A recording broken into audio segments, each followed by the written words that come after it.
Hi, it's Jason from Dennis Carpenters, and today we're going to take a look at our Exactive original Cushman 100 tires. The Cushman 100 tire was introduced by the Cushman Motor Company to try to eliminate people using wheelbarrow and square shoulder trailer tires on their scooters, as they were not safe replacements. By changing to a 4.75 by 7.75 tire, a standard 8-inch trailer tire would not center correctly.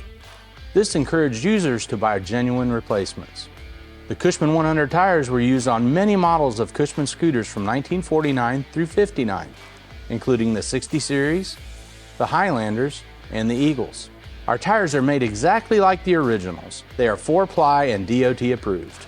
They feature the original Cushman logo and markings molded into the sidewall and are the perfect replacement for your worn-out originals. You can find this and many other quality restoration parts for your Cushman at dennis-carpenter.com.